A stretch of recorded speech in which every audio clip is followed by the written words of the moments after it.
So, Rian Johnson's name is a controversial one with Star Wars fans, mostly because of his work on The Last Jedi. Some like it, others hate it. And those who hate it will mostly tell you that it's for one reason: Rian Johnson's desire to subvert expectations. Simply put, his desire to do the opposite of what you think will happen as a viewer. But Johnson's a really good director, which is obvious if you watch some of his work on Breaking Bad or his movies like Looper or Knives Out. In fact, Knives Out is a perfect example of how Johnson knows how to subvert expectations, and how doing so changes his movies for the better. To properly explain how Knives Out subverts expectations, and how doing so makes the movie so good, I will need to get into spoilers. So if you haven't watched the movie already, go do that and then come back. It's a great movie. Shit, it got nominated for Best Original Screenplay. Clearly Johnson did something right. Knives Out presents itself like a classic whodunit.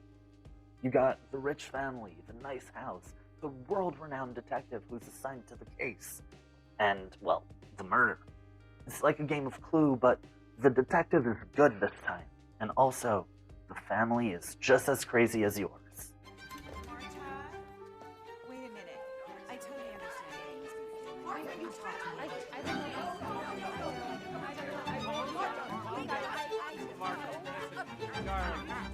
I don't know what's happening. I don't know why you guys. I'm also confused. I need to think. Marta, are you listening? I can't catch up.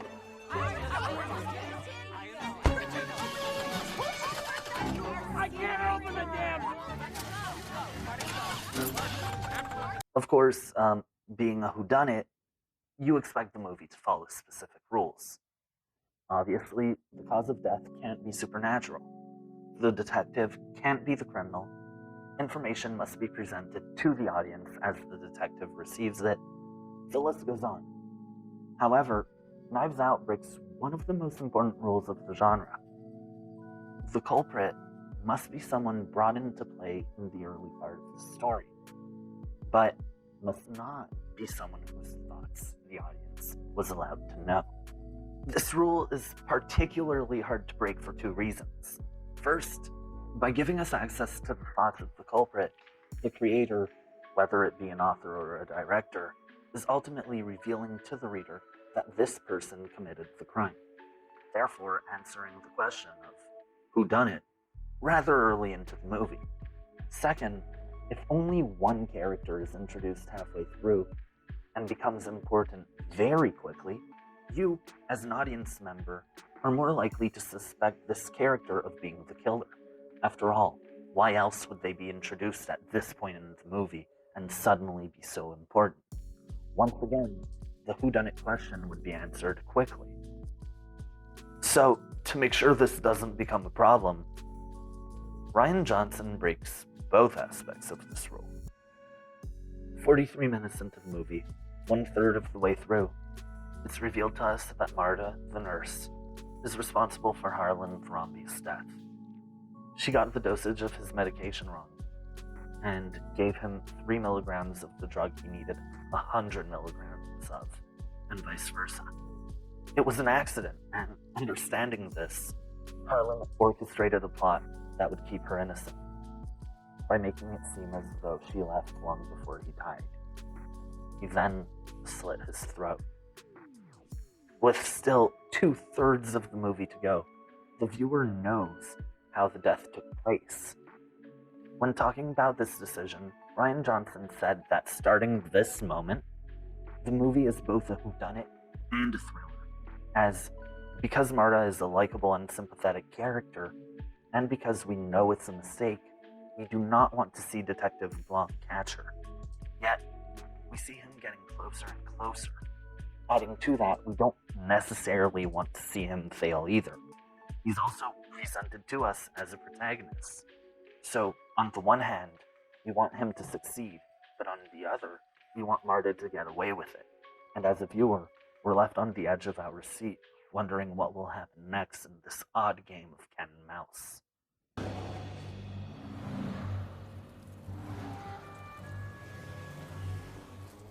strange case from the start. A case with a hole in the middle.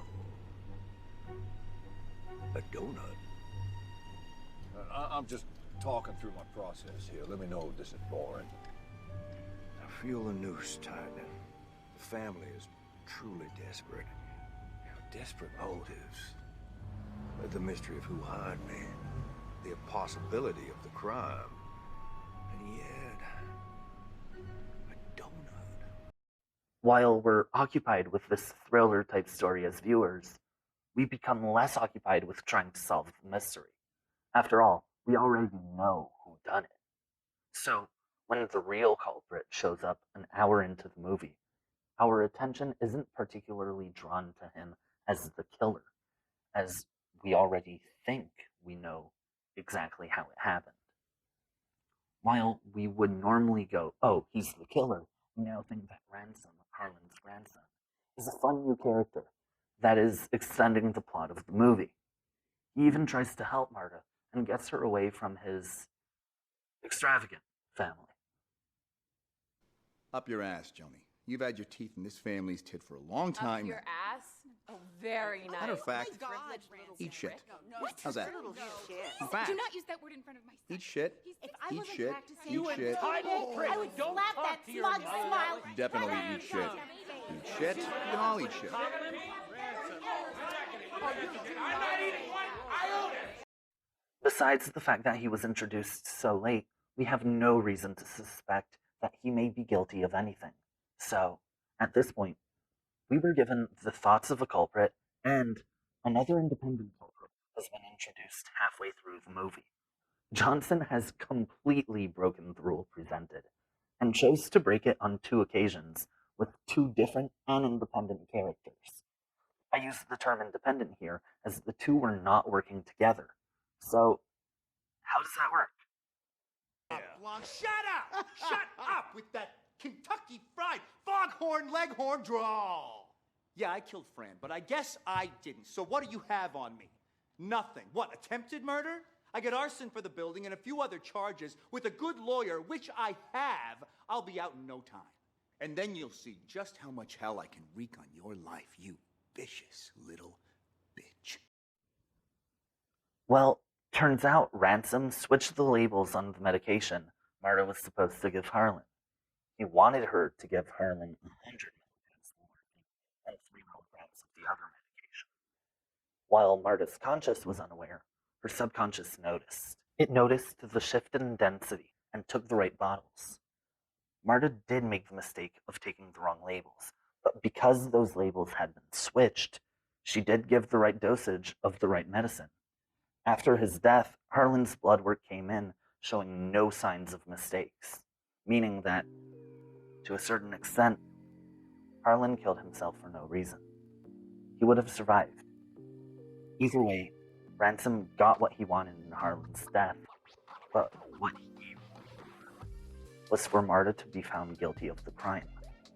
Harlan had told him the night before that he was cutting off the entire family and that he planned on leaving all of his inheritance to Marta. And Ransom figured that by framing her for Harlan's murder, he can make sure she never gets that money. Seeing the critical and audience success of the movie, it's clear that Rian Johnson's attempt to subvert expectations in this movie worked.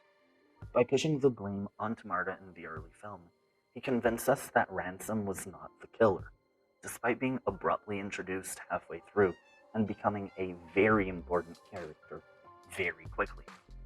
Johnson also made sure the movie would not be too boring by adding a cat and mouse element to the story between Blanc and Marta, while making them both lovable protagonists, which keeps the viewers engaged in both their stories. Adding to that, by adding the murder attempt on Ransom's behalf, Johnson keeps the essence of a whodunit with the reveal of the true criminal at the end. He understood the rules of the genre and found a perfect way to break them without breaking the movie itself. I said whodunit way too many times in this essay. Thank you for watching. I can't promise that my next video will be up as quickly as this one was.